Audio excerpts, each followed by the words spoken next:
اعوذ باللہ من الشیطان الرجیم بسم اللہ الرحمن الرحیم وبہ نستعین رب اشرح لی صدری ویسر لی امری واحلل عقدۃ من لسانی یفقہوا قولی۔ خالق ہستی کی بارگاہ میں انتہائی خضوع اور خشوع کے ساتھ حمد و ثنا عرض کرتے ہیں۔ انشاءاللہ یہی حمد و ثنا ذخیرہ دنیا و آخرت قرار پائے، اور درود و سلام ان ذوات مقدسہ مطہرہ النفوس قدسیہ پر جو خالق کائنات کے فیوزات، اس کی برکتوں کے اس کائنات میں جاری ہونے کا واسطہ ہیں۔ اور محترم ناظرین، آپ کی خدمت میں سلام عرض کرتے ہیں۔ پروگرام ہے حدیث شناسی۔ گزشتہ پروگرام میں ہم نے بحث شروع کی تھی حدیث ثقلین کے حوالے سے، اس کی حجیت اور اس کی وثاقت کے مختلف پہلوؤں پہ بحث کچھ نہ کچھ ابتدائی طور پہ عرض کیا آپ کی خدمت میں۔ چند نکات آج کی اس نشست میں عرض کریں گے۔ سب سے پہلی بات تو یہ ہے اس حدیث کے حوالے سے اور تمام تر احادیث کے حوالے سے کہ حدیث جو ہے اٹسیلف، حدیث بحیثیت حدیث، اس کی دلالت اور اس کی حجیت جو ہے وہ اس پہ دلائل اور ادلہ جو ہیں وہ کیا ہیں۔ بنیادی طور پہ تو جو دلیل ہے وہ اہل اسلام جب سے اسلام نے ظہور کیا ہے، ایک بنیادی ترین ذریعہ جو ہے وہ سب سے زیادہ بنیادی موثق اور جو قابل اعتبار ذریعہ ہے وہ قرآن کریم ہے۔ قرآن کریم ہے جو کہ اللہ کی کتاب اور دین کے تمام تر معارف کا ذریعہ ہے، لہذا قرآن اپنے اوصاف کے ساتھ حجیت کا سب سے بڑا بنیادی مرکز ہے۔ اس کے بعد جو ہے وہ ہم دین کے احکام کے اخذ کرنے کے لیے نبی اکرم صلی اللہ علیہ وآلہ وسلم کا کلام، ان کی سیرت طیبہ، ان کی سنت طیبہ جو ہے اس کو مرکز اور محور قرار دیتے ہیں، اور اس میں بھی کوئی شک نہیں ہے کہ پیغمبر گرامی اسلام جو ہے وہ بنیادی طور پر اولین مفسر قرآن ہیں،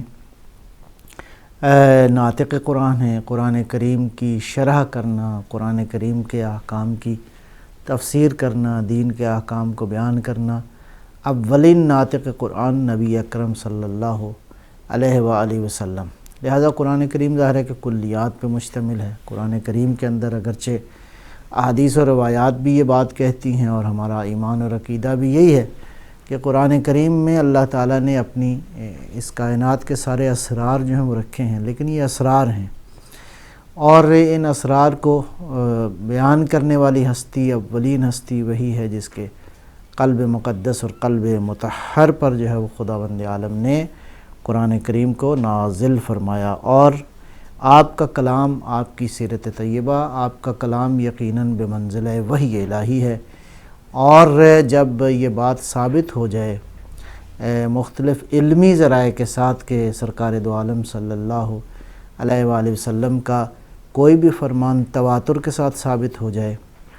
یا دیگر بعض علمی طریقوں سے ثابت ہو جائے کہ یہ کلام واقعاً پیغمبر ہی کا کلام مطہر ہے، تو اس کے بعد جو ہے وہ کتاب، وہ فرمان جو ہے وہ امت کے لیے حجت قرار پاتا ہے۔ اور اس حجت کا جو ہے وہ معنی یہی ہے کہ امت پر فرض ہے کہ اس کلام کے مطابق اپنی زندگی کو ڈھالیں، اس کلام کے مطابق جو ہے وہ زندگی کے اصول جو ہے وہ وضع کریں۔ لہٰذا اب معاملہ یہ ہے کہ یہاں پہ دو مرحلے ہیں۔ ایک مرحلہ تو یہ ہے کہ آن حضرت صلی اللہ علیہ وآلہ وسلم جو کہ کتاب بھی موجود تھی اور خود پیغمبر بے شخص سے ہی جو ہے وہ موجود تھے، لہٰذا قرآن کریم اور دین کے تمام تر معارف کا سورس اور منبع جو ہے وہ آن حضرت صلی اللہ علیہ وآلہ وسلم جو ہے اپنی حیات طیبہ میں تھے۔ اب معاملہ یہ ہے کہ آن حضرت صلی اللہ علیہ وآلہ وسلم کے بعد کتاب تو موجود ہے اور قیامت تک یہ موجود رہے گی۔ آیا ایسا کوئی استاد، ایسا کوئی عارف، ایسا کوئی عالم جو کتاب الہی کی تمام تر حقیقتوں سے آگاہ ہو، آپ کے بعد کون ہے؟ اور کون ہے جو کہ سرکار دو عالم صلی اللہ علیہ وآلہ وسلم کے مقام پر ان کی جانشینی اور ان کی مسند پہ بیٹھ کے قرآن کریم کی حقیقتوں کو بیان کرے۔ اور یہی وہ مرحلہ ہے کہ قیامت تک جب تک یہ کتاب رہے گی تب تک ایسا ناطق قرآن، ایسا مفسر قرآن، ایسا شارح قرآن، ایسا مبین قرآن جو ہے وہ انسان ضروری ہے۔ اور اس انسان اور وہ ہستی جو کہ پیغمبر کے بعد ناطق قرآن ہے، وہ عطرت طاہرہ کی شخصیات ہیں، عطرت طاہرہ ہے جن کا ذکر جو ہے وہ حضرت صلی اللہ علیہ وآلہ وسلم نے اپنی اس حدیث جس کا تواتر بھی ثابت ہے، اور تھوڑی سی بحث آج یہ بھی کریں گے کہ اس حدیث کے حوالے سے ایک اور حدیث اور روایت بھی برادران اہل سنت کی کتابوں میں موجود ہے، اس پہ کچھ علمی اعتراضات ہیں، ان کا جائزہ بھی لیں گے۔ تو وہ شخصیات جو ہے اس کا کیا معنی ہے، حجت ہونا کیا معنی ہے، کہ یہ فرمان بھی حجت ہے اور نبی اکرم صلی اللہ علیہ وآلہ وسلم کا عمل بھی جو ہے وہ حجت ہے۔ حجت کا بہرحال میں زیادہ اس کی تفصیل تو ابھی عرض نہیں کرنا مقصود، اس کا جو معروف معنی ہے وہ تو وہی برہان ہے، دلیل ہے، اور برہان اور دلیل جو ہے وہ بنیادی طور پہ اہل لغت لکھتے ہیں کہ دلیل اور برہان کا معنی ہے انکشاف، بمعنی ظہور ہے، بمعنی انکشاف اور ظہور ہے۔ اصطلاحاً جو ہے وہ حجت کہتے ہیں کہ ایسا علم جو کہ انکشاف للواقع والحق ہو، العلم الذي هو انکشاف للواقع والحق، کہ وہ علم ایسا علم جب آ جائے کہ انسان کو حقیقت معلوم ہو جائے کہ حقیقت کیا ہے اور واقعیت کیا ہے۔ جب انسان کو اس بات کا علم ہو جائے تو یہ جو علم ہے فَإِنَّ كَوْنُهُ مُوجِبًا لِلْعَمَلِ، تو یہی علم جو ہے عمل کا باعث بنتا ہے کہ علم آ جانے کے بعد انسان کو عمل کرنا چاہیے۔ اور عمل کا معنی وہی ملزماً للحرکت علی طبق ہی، کہ انسان جب علم آ جائے تو اس کے مطابق جو ہے وہ عمل کرے۔ اور ایک اور نقطہ یہاں پہ یہ ہے موجباً للغلبۃ علی الخصم، کہ جو مخالف ہے اس کے لیے بھی بطور دلیل ہم اس کو استعمال کرتے ہیں کہ اس واقعیت کے ظاہر ہونے کے بعد جو ہے وہ انسان کے لیے اس انکشاف کے بعد ایک دفعہ ہے کشف ہے، ایک دفعہ انکشاف ہے۔ حجیت بنیادی طور پہ ایسا مرحلہ جہاں پہ انسان کے لیے علم آ جانے کے بعد اس کے اگلا مرحلہ جو ہے وہ اس علم کے مطابق انسان عمل کرے، یعنی وہ جو ہے یعنی حجت ہے، دلیل رکھتا ہے۔ البتہ یہ حجیت جو ہے وہ دو طرح سے ہے، یا یہ حجیت ذاتی ہے اور کسی کے جعل کرنے کی ضرورت نہیں ہے کہ کوئی آ کے مطلب ہے اس کے لیے حجیت کو قرار دے۔ ایک دفعہ بعض چیزیں ایسی ہیں جن کی حجیت فی نفس ہی ان کی ذات میں موجود ہے، لہذا بے ذاتی کچھ امور ایسے ہیں کہ جن کی حجیت ذاتی ہے۔ اسباب مثال جن چیزوں کی حجیت ذاتی ہے اور اس کے لیے کسی خارجی دلیل کی ضرورت نہیں ہے، وہ اللہ کی کتاب ہے، اس کی حجیت ذاتی ہے، یعنی پورے ادلہ ایمان اور عقیدہ اسلامی کے ساتھ یہ بات ثابت ہے کہ اللہ کی کتاب جو ہے وہ اس کی حجیت ذاتی ہے۔ اسی طرح اس چیز کی بھی حجیت ذاتی ہے جو علمی طریقوں کے ساتھ ثابت ہو جائے اس کا حکم ہونا اور وہ موجب بن جائے علم کا، اور وہ وہی حدیث کی بحث میں تواتر ہے۔ تواتر کے ساتھ جب ایک بات ثابت ہو جائے تو اس کی حجیت بھی ذاتی ہے، باہر سے کسی دلیل کے لانے کی ضرورت نہیں ہے کہ اب ہم ثابت کریں کہ نہیں یہ جو ہے یہ بات جب تواتر درمیان میں آ جاتا ہے تو تواتر میں نے عرض کیا اپنی مطلب اسی نشستوں کے اندر کہ تواتر کہتے ہیں کہ اس قدر زیادہ کثرت کے ساتھ ایک بات نقل کی جائے کہ اس کا شک جو ہے وہ انسان نہ کرے، اس کو تواتر کہتے ہیں۔ لہذا خود حدیث ثقلین جو ہے وہ تواتر کے ساتھ ثابت ہے، اور کہ نبی اکرم صلی اللہ علیہ وآلہ وسلم نے یہ ارشاد فرمایا، البتہ تعبیرات مختلف ہیں، الفاظ جو ہیں وہ مختلف ہیں کہ کن لفظوں کے ساتھ جو ہے وہ پاک پیغمبر نے اپنے بعد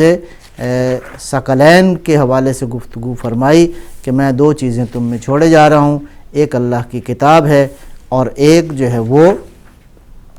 میری اہل بیت ہیں۔ اس اعتبار سے اب یہ ہے کہ اس حدیث کے حوالے سے کہ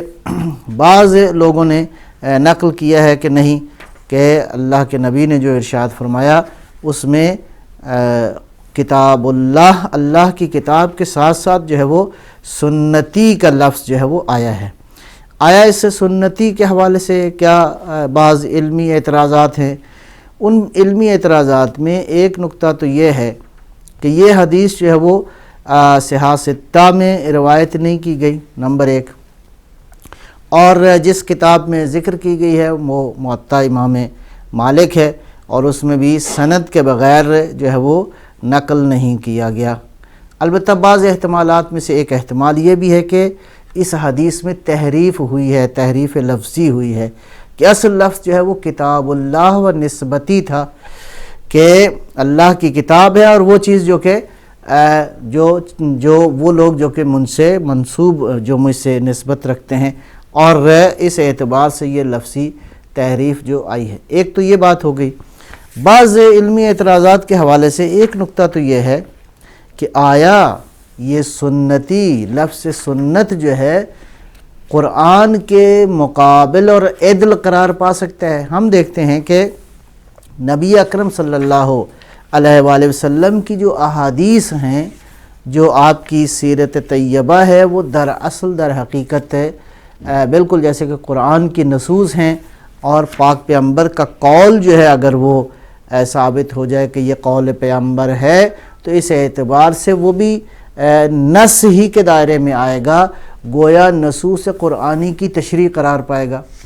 لیکن اس کے ساتھ ساتھ ایک ایسی شخصیت کی ضرورت ہے کہ جو خود شارع قرآن ہو، جو خود مفسر قرآن ہو، جو قرآن کریم کی تفسیر کا جس کو حق حاصل ہو، اور وہ شخصیت نبی اکرم صلی اللہ علیہ وآلہ وسلم ہیں۔ اس اعتبار سے سنت کو ہم عدل قرآن یا مساوی قرآن قرار نہیں دے سکتے، لہذا اگرچہ اس کی عظمت اور اس کے نص ہونے میں کوئی شک نہیں ہے کہ اگر وہ سنت موجود ہے تو اس کی عظمت اپنی جگہ پہ ہے، لیکن خود سنت کی جو حقیقت ہے وہ وہی تسلسل ہے نصوص قرآنی کا، بیان ہے نصوص قرآنی کا۔ لیکن آیا یہ سارے کا سارا دین جو ہے تا قیام قیامت ان نصوص کی شکل میں بیان ہوا ہے؟ نہیں، ایسا نہیں ہے۔ ظاہر ہے کہ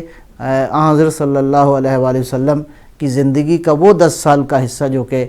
آپ نے مدینہ طیبہ میں گزارا، زیادہ تر دین کے جو عملی احکام ہیں جن کا تعلق قیامت تک رہنے والی شریعت کی عملی شکل کے ساتھ ہے، ظاہر ہے کہ اس زمانے میں بھی کلیات بیان ہوئیں، اور اب اس کے بعد جب تک یہ قرآن موجود رہے گا تب تک ایک ایسے شارع اور مفسر کی ضرورت ہے جو کہ حضرت صلی اللہ علیہ وسلم کا جان نشین ہو اور قائم مقام ہو۔ یہ ایک نقطہ ہے۔ دو نقطے ہو گئے۔ ایک تو میں نے عرض کیا کہ بعض علماء کی تحقیق یہ ہے کہ اس لفظ میں لفظ سنتی موجود نہیں تھا اور وہ نسبتی تھا جو کہ تحریف ہوئی ہے۔ تیسری بات وہی ہے جو کہ عرض کیا ہے کہ صحاح ستہ میں اس کا ذکر نہیں ہوا، اور کتاب موطا امام مالک میں اس کا ذکر ہوا ہے، اور وہ بھی سند کے ساتھ ذکر نہیں ہوا۔ اس اعتبار سے اس کی سند بھی مخدوش ہے۔ ایک اور جو اگلا نقطہ ہے وہ یہ ہے کہ اگر خود سنت میں اختلاف ہو جائے تو اس اعتبار سے بھی جو سب سے کامل ترین مرجع ہے وہ خود اطرت ہے، اطرت نبی اکرم صلی اللہ علیہ وآلہ وسلم ہے، جس کی طرف رجوع کیا جائے، اس لیے کہ حضرت صلی اللہ علیہ وآلہ وسلم کے ماں بعد آپ کی سنت اور آپ کی سیرت کا جن لوگوں نے حفاظت فرمائی اور جن کو حق حاصل تھا وہ وہی لوگ تھے کہ جن کی تربیت حضرت صلی اللہ علیہ وآلہ وسلم نے خود فرمائی۔ آپ کے علم کے وارث اور آپ کی تمام تر شخصیت اور سنت اور سیرت کے وارث جو ہیں وہ اہل بیت صلوات اللہ علیہم اجمعین ہیں۔ آپ کی اطرت طاہرہ ہے جو کہ جنہوں نے آپ کی سنت کے حفاظت کے لیے جو ہے وہ اپنی زندگی کی ہر چیز جو ہے وہ قربان کر دی۔ دوسرا اگلا نقطہ وہ یہ ہے کہ آن حضرت صلی اللہ علیہ وآلہ وسلم کے بعد اہل بیت اور عطرت طاہرہ ہے جو ساری امت سے زیادہ عالم بالدین ہے، عالم بمعارف دین ہے، عالم باحکام الہی ہے، عالم بعلوم الہی ہے۔ پیغمبر اپنی ذات میں جب خود موجود تھے تو آپ ہی تھے۔ ظاہر ہے کہ آپ وہ پہلی ہستی ہیں جو قرآن کی تمام تر حقیقتوں کو جاننے والے ہیں، جو قرآن کریم کی تمام تر اور احکام دین اور شریعت الہی ظاہر ہے کہ حضرت صلی اللہ علیہ وسلم خود لے کر آئے ہیں۔ آپ کے بعد جو لوگ احکام دین، معارف دین، شریعت مطہرہ اسلام کی سب سے زیادہ معرفت رکھنے والے ہیں وہ اہل بیت صلوات اللہ علیہم اجمعین ہیں۔ اس کے لیے خود اہل بیت علیہم السلام کے حوالے سے کہ وہ کتنا علم رکھتے ہیں، یہ بات بہرحال اس میں کوئی شک و شبہ کی گنجائش نہیں ہے کہ نبی اکرم صلی اللہ علیہ وسلم کی بہت ساری احادیث و روایات موجود ہیں کہ آپ نے اپنے بعد اپنے علم کا وارث جو ہے وہ علی ابن ابی طالب علیہ السلام کو قرار دیا، باقی اہل بیت کو قرار دیا، اور اہل بیت کا دعویٰ یہ ہے کہ پیغمبر کے علم کے ہم ہی وارث ہیں۔ لہٰذا اس دلیل کی روشنی میں کہ احکام دین، شریعت الہیہ، خداوند عالم کے احکام اور عقائد اور جتنی بھی مباحث اور موضوعات موجود ہیں، قرآن کریم ہو یا سنت نبی ہو، سب سے زیادہ ان چیزوں کے عالم جو ہیں وہ اہل بیت صلوات اللہ علیہم اجمعین ہیں۔ اور خود اس سنت کی حفاظت کے حوالے سے جو عطرت طاہرہ نے ان کے جو فرامین میں جو چیزیں موجود ہیں اور ان کے جو عمل میں چیزیں موجود ہیں، اس کے حوالے سے میں چند ایک اقوال جو ہے وہ بیان کرتا ہوں۔ امیر المومنین علی ابن ابی طالب علیہ السلام جو ہے وہ ارشاد فرماتے ہیں، پیغمبر اسلام صلوات اللہ وسلم علیہ سے روایت ہے، ارشاد فرمایا، روا صلی اللہ علیہ وسلم عن رسول اللہ صلی اللہ علیہ وآلہ وسلم انہو قال لا قول الا بعمل ولا قول ولا عمل الا بنیت ولا قول ولا عمل ولا نیت الا باصابت السنہ۔ ارشاد فرمایا کہ پیغمبر نے ارشاد فرمایا کہ کوئی قول بھی قول نہیں ہے جب تک کہ وہ عمل کے ساتھ متصل نہ ہو، یعنی قول کے بعد عمل کا مرحلہ ہے، اور قول کے ساتھ ساتھ عمل کے ساتھ ولا قول ولا عمل، اور نہ وہ قول اور نہ وہ عمل ہے جب تک کہ انسان کا ارادہ نہ ہو الا بنیت۔ اور یہ تینوں چیزیں، قول بھی ہو، عمل بھی ہو، نیت اور ارادہ بھی ہو، اور یہ نیت اور ارادہ بہت اہم ہے۔ اسی لیے یہ بڑی معروف حدیث جو ہے وہ اہل اسلام کی زبانوں پہ موجود ہے کہ الاعمال جو ہے وہ بالنیات، ہر عمل جو ہے وہ اس کی بنیاد جو ہے وہ نیت ہے۔ ولا نیہ الا باصابت السنہ، قول، عمل اور نیت یہ تینوں مرحلے اس وقت درست ہیں کہ جب ان کا تعلق جو ہے وہ سنت نبی صلی اللہ علیہ وسلم کے ساتھ ہو جائے، یعنی جب اس کے ساتھ اتصال ہو جائے گا تو گویا اس کی ایتھنٹسٹی اور اس کی کیا کہتے ہیں اس کا دینی ہونا جو ہے وہ ثابت ہو جائے گا۔ لیکن بات وہی ہے، بات یہ ہے کہ حجیت جس چیز کو حاصل ہے وہ اہل ایمان کے قول و فعل کو نہیں ہے، اس لیے کہ معاملہ دین کا ہے۔ اللہ تعالی جل شانہ جل جلالہ کے بعد اس دنیا کے اندر، اس کائنات میں انسانوں کی ہدایت کے لیے جس ہستی کو اسوہ کامل قرار دیا گیا ہے وہ حضرت صلی اللہ علیہ وآلہ وسلم کی ذات ہے۔ باقی سارے مسلمان، ہر مسلمان جو صاحب ایمان ہے، جس کا جتنا ایمان ہے وہ قابل احترام ہے، لیکن حجیت قاطع وہ چیز جس کے بعد انسان کو عمل جو ہے وہ کرنا چاہیے وہ نبی اکرم صلی اللہ علیہ وسلم کی سیرت طیبہ ہے۔ آپ کے بعد جن ہستیوں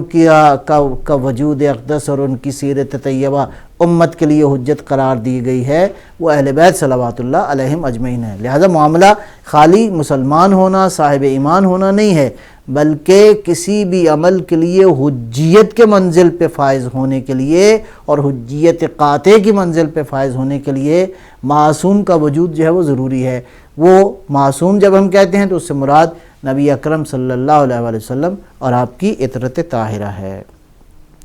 یہ روایت جو ہے وہ جو میں نے ابھی عرض کری بصائر الدرجات میں صفحہ 11 پر موجود ہے، اصول کافی جلد 1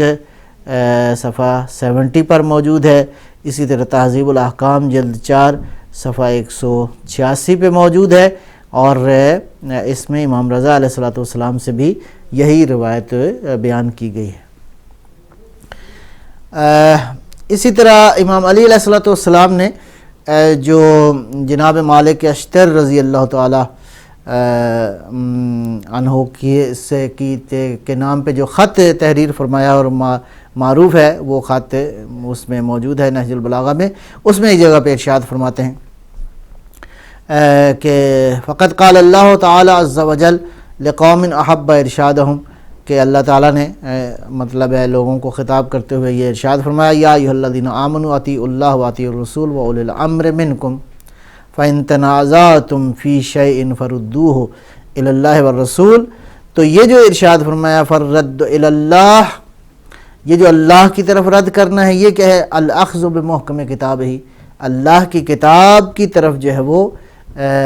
اس کا دامن تھام لینا ہے۔ والرد الی الرسول صلی اللہ علیہ وسلم، اللہ کے رسول کی طرف رد کرنا جو ہے وہ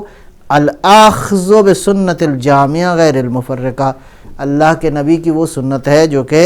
سنت جامعہ ہے اور جس میں کوئی اختلاف موجود نہیں ہے۔ حضرت عثمان ایسے گفتگو کے دوران امام علی علیہ السلام نے ایک جگہ پہ ارشاد فرمایا کہ ما کنت لأدع سنت رسول اللہ صلی اللہ علیہ وآلہ وسلم لقول احد۔ یہ جو ہے بخاری، مسلم، ترمذی، نسائی میں یہ بات جو ہے مروان بن حکم کے حوالے سے موجود ہے کہ امیر المومنین علی بن ابی طالب علیہ السلام نے فرمایا حضرت عثمان سے کہ میں کسی صورت میں بھی کسی شخص کے قول کے مقابلے میں سنت نبی صلی اللہ علیہ وسلم کو نہیں چھوڑ سکتا، اس کو ترک نہیں کر سکتا۔ لا ادا سنت اللہ رسول اللہ صلی اللہ علیہ وسلم۔ تو اسی طرح امیر المومنین علی بن ابی طالب علیہ السلام کی وصیتوں میں سے ایک وصیت جو ہے وہ موجود ہے، اس میں ارشاد فرمایا اما وصیتی فاللہ عز وجل لا تشرک بہ شیئا، کہ اللہ جو ہے وہ اس کے ساتھ ہرگز شرک نہ کرو، وہ محمد صلی اللہ علیہ وآلہ فلا تضیعوا سنتہ، ہرگز نبی کی سنت جو ہے وہ ضائع نہ کرو، اقیموا ہذین العمودین، ان دو ستونوں کو تھامے رکھو، وَأَوْقَدُوا هَذَيْنِ الْمِصْبَاحَيْنِ، یہ دونوں چراغ جو ہیں وہ ہمیشہ تمہارے زندگی میں روشن رہنے چاہیے۔ یعنی سنت نبوی کے پابند ہیں اہل بیت صلوات اللہ علیہم اجمعین، اور اس کے بعد پیغمبر کی اس حدیث کی روشنی میں اور دیگر دلائل کی روشنی میں کہ آپ کی سنت کا تسلسل جو ہے وہ اہل بیت صلوات اللہ علیہم اجمعین ہیں۔ امام حسن مجتبیٰ علیہ السلام نے خط لکھا معاویہ امیر شام کے نام، اس کے ایک دو جملے جو ہے میں یہاں پہ عرض کروں گا۔ ارشاد فرمایا ان الناس قد اجتمعوا علی امور کثیرہ لیس بینہم اختلاف فیہا ولا تنازع ولا فرقہ، کہ لوگوں نے کچھ امور پر بہت سارے امور پر اجتماع کیا جن میں کوئی اختلاف نہیں ہے، کوئی تفرقہ نہیں ہے، کوئی تنازع نہیں ہے۔ ان میں ایک بات وہ یہ ہے علی شہادت ان لا الہ الا اللہ وان محمد رسول اللہ عبدہ، یہ بات تو بہرحال یہاں تک کلیئر ہے، لیکن کہاں پہ اختلاف کیا امت نے، مسلمانوں نے؟ واختلفوا فی سنن،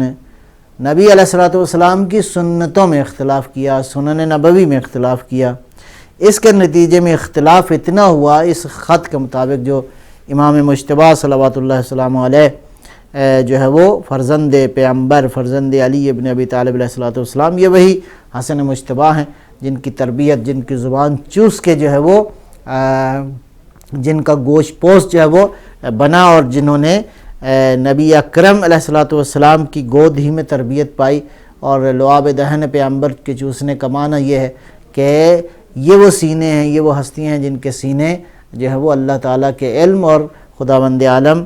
کے نبی کے علم کے جو ہیں وہ وارث ہیں، خزینہ علم پروردگار ہیں۔ واختلفوا فی سنن اقتتلوا فیہا، اس قدر سنت میں اختلاف کیا کہ اس پہ قتال کیا۔ ساروا یلعن بعضهم بعضا، بلکہ یہاں تک کہ ایک دوسرے کو لعنت دی۔ یبرأ بعضهم بعض، ایک دوسرے سے برات اختیار کی۔ یقتل بعضهم بعضا، ایک دوسرے کو قتل کیا۔ الا فرقۃ تتبع کتاب اللہ و سنت نبی، ہی صرف اس فرقے نے، اس گروہ نے، اس جماعت نے اختلاف نہیں کیا جس نے اللہ کی کتاب کی اتباع کی اور نبی علیہ الصلوۃ والسلام کی سنت کی اتباع کی۔ اب اس کے بعد ایک اور خط ہے، امام حسین علیہ الصلوۃ والسلام کا ایک خط ہے جو کہ آپ نے اہل بصرہ کے نام لکھا، اور اس میں کس طرح ذکر کیا ہے سنت نبوی صلی اللہ علیہ وآلہ وسلم کا، وہ بھی قابل غور ہے۔ ارشاد فرمایا بسم اللہ الرحمن الرحیم، فإن اللہ اصطفى محمدا علی خلقہ اکرمہ بنبوتہ واختارہ لرسالتہ، کہ اللہ تعالیٰ نے نبی اکرم صلی اللہ علیہ وسلم کو مصطفیٰ کیا، ان کو برگزیدہ کیا، ان کو چن لیا، علی خلقہ، اپنی تمام تر مخلوق میں سے، اکرمہ بنبوتہ، اور اللہ نے کرامت بخشی اپنی نبوت کے ساتھ اللہ کے نبی اکرم صلی اللہ علیہ وسلم کی ذات اقدس کو، واختارہ لرسالتہ، اور اپنی رسالت کے لیے اختیار فرمایا۔ ثم قبضہ اللہ الیہ، اس کے بعد اللہ اپنے نبی کو لے گیا، وقد نصح لعبادہ وبلغ ما ارسل بہ، اور نبی اکرم نے اللہ کے بندوں کو نصیحت کرنے میں تمام تر دل سوزی اور تمام تر جو ہے وہ ان کے ساتھ محبت سے جو ہے وہ بیان فرمایا، اللہ کے بندوں کو نصیحت فرمائی، اور اللہ نے جو کچھ اپنے نبی کی طرف ارسال فرمایا تھا اس کی تبلیغ فرما دی۔ وَكُنَّا أَهْلُهُ، اور ہم ہیں جو کہ اہل نبی ہیں، وَأَوْلِيَاؤُهُ، اور اللہ کے اولیاء ہیں، اوصیاء ہیں، وَوَرَثَتُهُ، اور اللہ کے نبی کہ اہل بھی ہیں، وصی بھی ہیں، ولی بھی ہیں، اور وارث نبی جو ہے وہ ہم ہیں۔ امام حسین علیہ الصلوۃ والسلام کی یہ تحریر جو ہے وہ موجود۔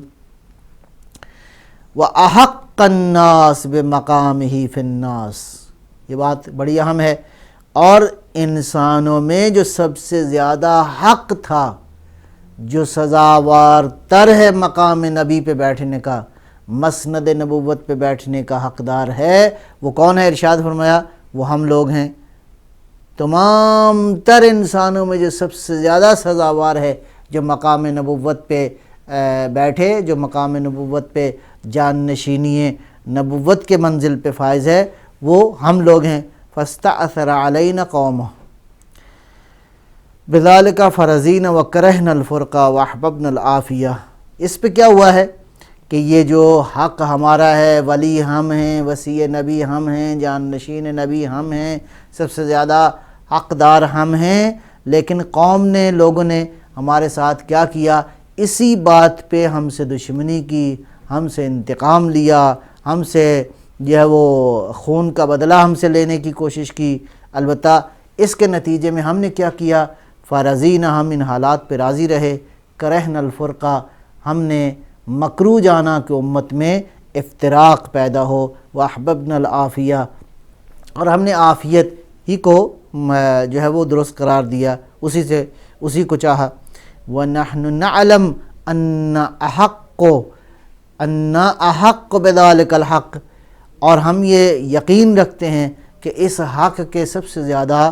مستحق جو ہے وہ ہم ہی ہیں۔ اور اس کے بعد ارشاد فرمایا انا ادعوکم الی کتاب اللہ و سنت نبیہ، میں تمہیں دعوت دیتا ہوں اے اہل بصرہ اللہ کی کتاب کی طرف اور سنت نبی صلی اللہ علیہ وآلہ وسلم کی طرف۔ فإن السنہ، یہاں پہ بڑی اہم بات ہے، فإن السنہ قد امیتت وإن البدع قد احییت، سنت مٹ چکی اور بدعتیں جو ہیں وہ زندہ ہو چکی ہیں۔ یعنی سنت نبوی صلی اللہ علیہ وآلہ وسلم کے سب سے بڑے محافظ جو ہیں وہ کون ہیں؟ عطرت طاہرہ کے افراد ہیں۔ امیر المومنین علی ابن ابی طالب ہیں، سیدہ فاطمہ زہرا ہیں سلام اللہ علیہم، امام حسن مجتبیٰ علیہ السلام ہیں، امام حسین علیہ السلام ہیں۔ ارشاد فرمایا کہ یہ جس مرحلے میں اہل بصرہ کو دعوت دی کہ بدعتیں زندہ ہو چکی ہیں، وَإِن تَسْمَعُوا قَوْلِي وَتُطِيعُوا أَمْرِي، اگر تم میری بات کو سنو اور میری اطاعت کرو تو یہی ہدایت کا راستہ جو ہے وہ یہی ہے۔ اچھا جی، یہ روایت جو ہے وہ انصاب الاشراف میں کی جلد 2 پہ موجود ہے، کہ 2 صفحہ نمبر 78 پر موجود ہے۔ اسی طرح الاخبار الطوال دینوری کی کتاب ہے، اس کے صفحہ نمبر اخبار الطوال کے صفحہ نمبر 133 پر موجود ہے کہ امام علیہ السلام نے یہ خط جو ہے وہ اہل بصرہ کے نام تحریر فرمایا۔ اسی طرح ایک تحریر میں امام علیہ السلام نے ارشاد فرمایا فی کتابہ الی معاویہ، معاویہ کے نام جو ہے وہ ایک خط لکھا اور اس میں یہ بات تحریر فرمائی، اولست المدعی زیاد بن سمیہ المولود علی فراش عبید ثقیف یا ثقفی، کہ کیا تو یہ دعوے دار نہیں ہے کہ زبید بن سمیہ کو تو نے جو کہ عبید کے فراش پہ پیدا ہوا، اس کو فزعمت انہ ابن ابی کا، تیرا گمان یہ ہے کہ وہ تیرے باپ کا بیٹا ہے، جبکہ نبی اکرم صلی اللہ علیہ وسلم کی حدیث ہے الولد للفراش وللآخر حجر، کہ بیٹا اسی کا ہوتا ہے جس کے فراش پہ، جس کے بستر پہ پیدا ہو، اور زانی جو ہے اس کے لیے کچھ بھی نہیں ہے۔ فَتَرَكْتَ سُنَّةَ رسول اللہ، تو نے نبی اکرم صلی اللہ علیہ وسلم کی سنت کو ترک کر دیا زیاد کو اپنے باپ کا بیٹا بنا کر۔ تو بہرحال یہ وہ تاریخ کے اندر دلائل موجود ہیں کہ اہل بیت علیہم السلام کس قدر سنت نبوی کے پابند تھے اور محافظ تھے۔ امام زین العابدین علیہ السلام کا ایک فرمان، ارشاد فرمایا ان افضل الاعمال ما عمل بالسنہ وان قل، افضل ترین عمل وہی ہے جو سنت کے مطابق ہو اگرچہ تھوڑا اور مختصر ہو۔ بہت خوبصورت فرمان، اور یہ محاسن برقی نے محاسن برقی صفحہ نمبر 221 پر یہ حدیث جو ہے وہ موجود ہے۔ امام صادق علیہ السلام کی ایک حدیث ہے، ارشاد فرمایا ان رسول اللہ صلی اللہ علیہ وآلہ وسلم قال ما وجدتم فی کتاب اللہ فالعمل بہ لازم لا عذر لکم فی ترکہ، کہ جو کچھ تم کتاب الہی میں پاؤ گے اس پہ عمل کرنا جو ہے وہ لازم ہے، اور اس سے کوئی عذر بھی نہیں ہے کہ آپ کو اس کو ترک کرو گے۔ وما لم یکن فی کتاب اللہ، اور اگر کوئی کتاب الہی میں کوئی چیز نظر نہ آئے وکانت فی ہے سنت منی فلا عذر لکم فی ترک سنتی، تو میری سنت میں اس کو دیکھو اور میری سنت کو ترک کرنا بھی ہرگز تمہارے لیے کوئی عذر نہیں ہے کہ اس کو تم جو ہے وہ چھوڑ دو۔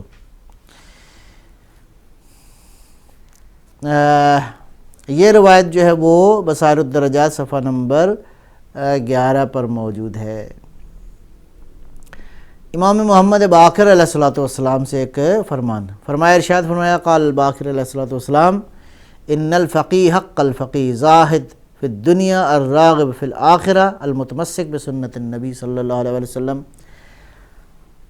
فقیہ وہ ہے جو زاہد فی الدنیا ہو، راغب فی الآخرہ ہو، دنیا میں زاہد ہو اور آخرت کی طرف اس کی رغبت ہو، آخرت کا عاشق ہو، آخرت کی طرف اس کی ساری توجہ ہو،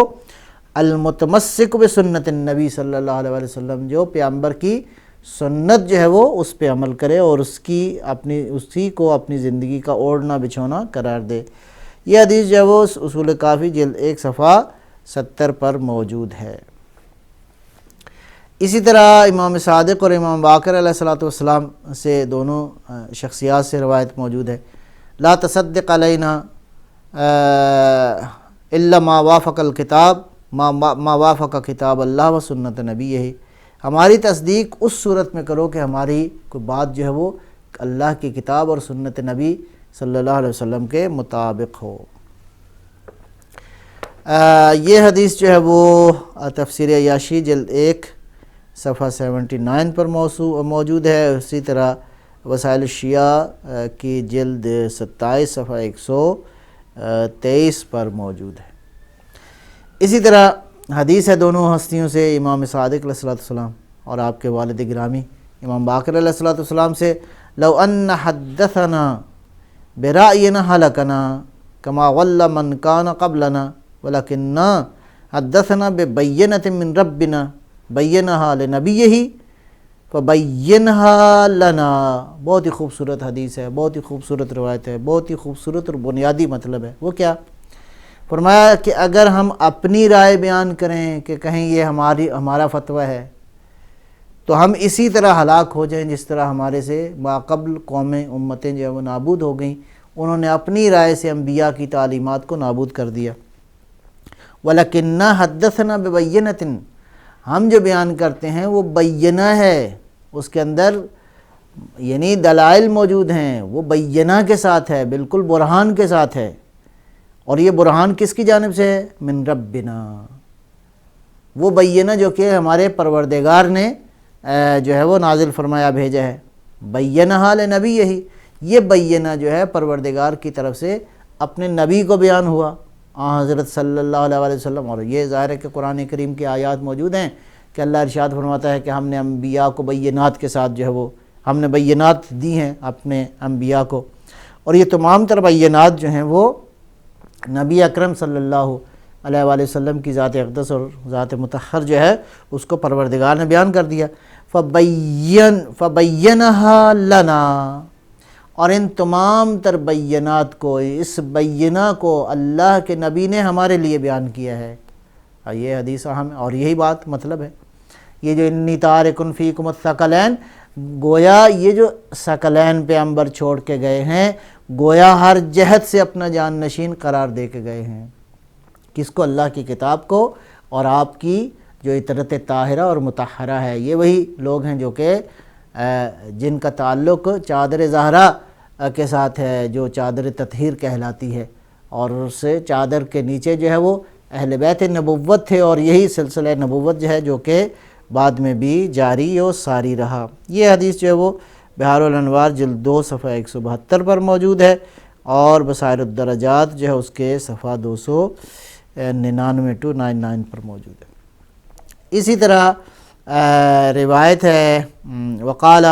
امام باقر علیہ السلام یا جابر لو کننا نفتی الناس برأینا ہوانا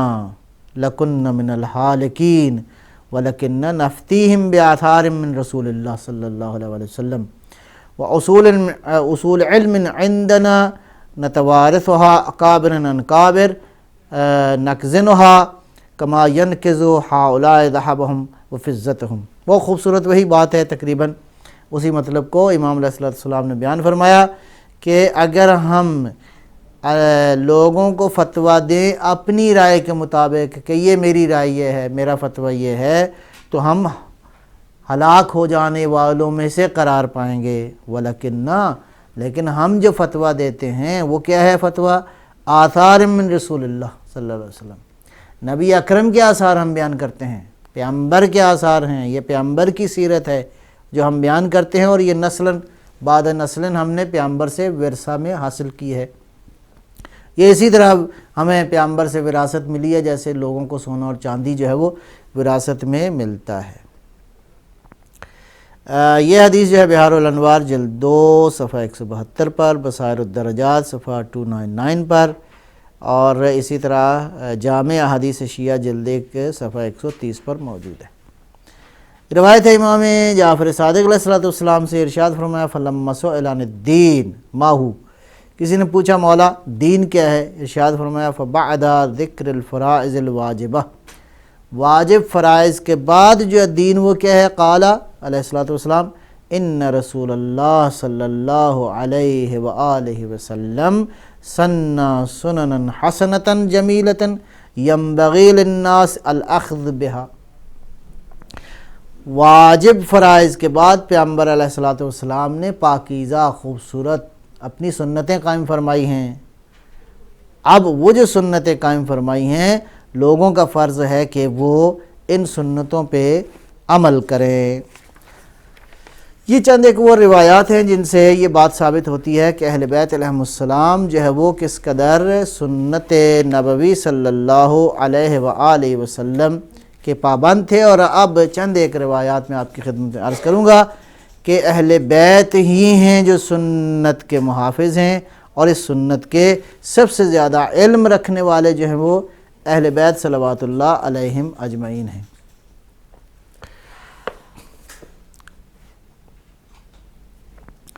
امیر المومنین علی ابن ابی طالب علیہ السلام سے ایک فرمان ارشاد فرمایا، ما نرید احدا یعلمنا السنہ،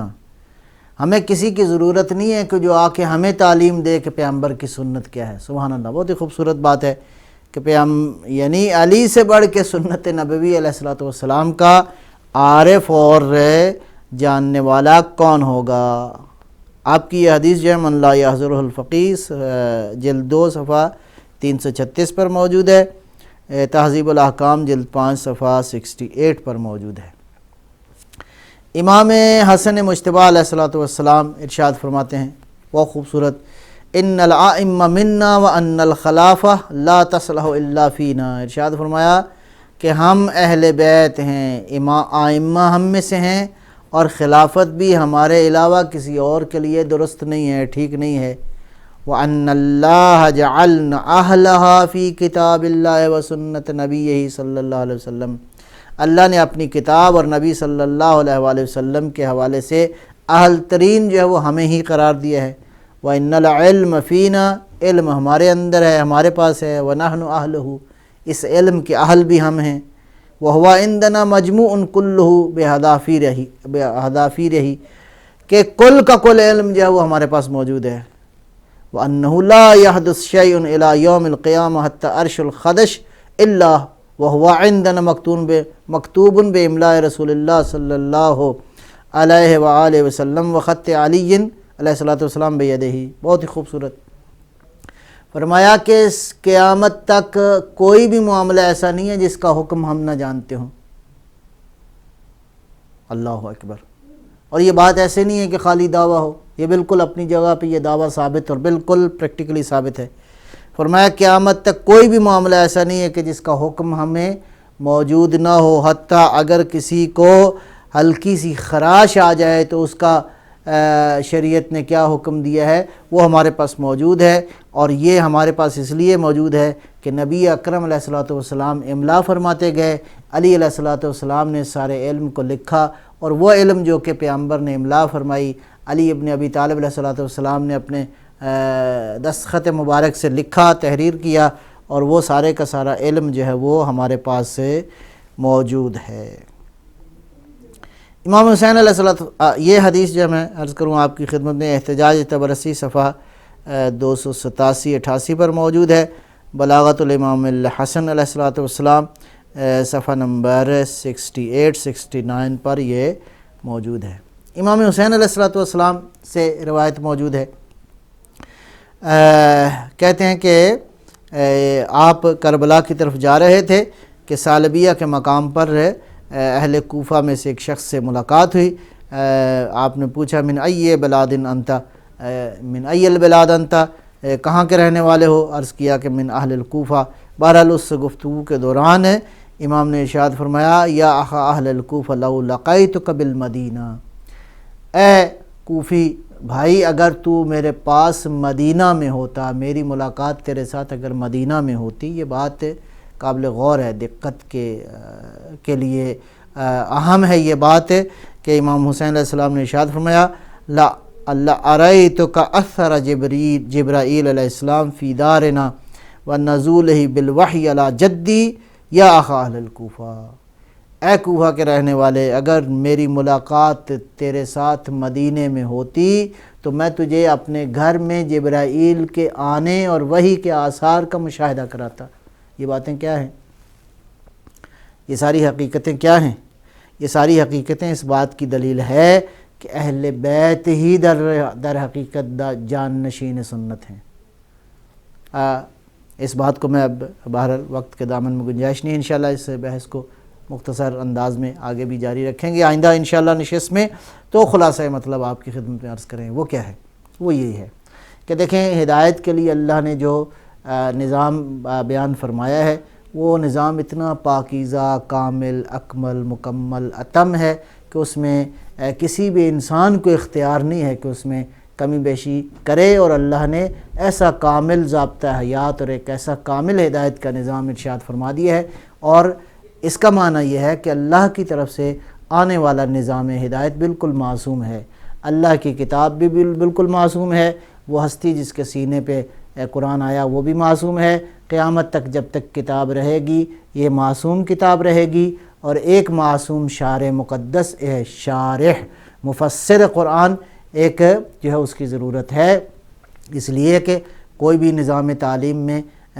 جو ہے وہ نصاب کافی نہیں ہوتا جب تک کہ اس نصاب کا جاننے والا، کامل ترین جاننے والا کوئی شخص موجود نہ ہو۔ جب تک یہ نظام ہدایت باقی رہے گا تب تک یہ سلسلہ باقی رہے گا۔ اس اعتبار سے حجیت ثقلین جو ہے اس کے دامن کو تھامنے کی ضرورت ہے، لہذا زندگی کے ہر مرحلے میں کتاب الہی کی تفسیر اگر چاہیے تو وہ پاک پیغمبر اور آپ کی عطرت طاہرہ ہے۔ یہی وجہ ہے کہ فرق ہے باقی مکاتب اسلامی میں اور فرق اسلامی میں اور مکتب اہل بیت علیہم السلام میں، کہ باقی مکاتب فکر کے جو امام گزرے ہیں، البتہ یہ امام بھی سارے علوم کے امام نہیں تھے، کوئی فقہ کا امام، کوئی تفسیر کا امام، کوئی حدیث کا امام، لیکن یہ وہ 12 امام ہیں جو ہر علم کے امام ہیں اور کائنات کے بھی امام ہیں، اور اس دعوے میں بھی کوئی شک نہیں ہے، اور ساری امت اس بات کا اعتراف بھی کرتی ہے کہ یہ امام جو ہیں کائنات میں ہر چیز کے امام ہیں۔ کیوں؟ اس لیے کہ اس رسول کے یہ جان نشین ہیں کہ جو کائنات میں ہر چیز کا امام ہے۔ انشاءاللہ پروردگار کی بارگاہ میں دعا ہے کہ اللہ تعالی ہمیں ان حقائق کو سمجھنے اور ان پہ عمل کرنے کی توفیق عطا فرمائے، اور اہل بیت نبی اکرم اور آپ کی عطرت طاہرہ کے عشق سے ہماری دنیا و آخرت کو منور فرمائے۔ انشاءاللہ باتیں آئندہ جو ہے وہ نشست میں عرض کریں گے، تب تک کی اجازت دیجیے گا۔ وصلی اللہ علی محمد و آلہ الطیبین۔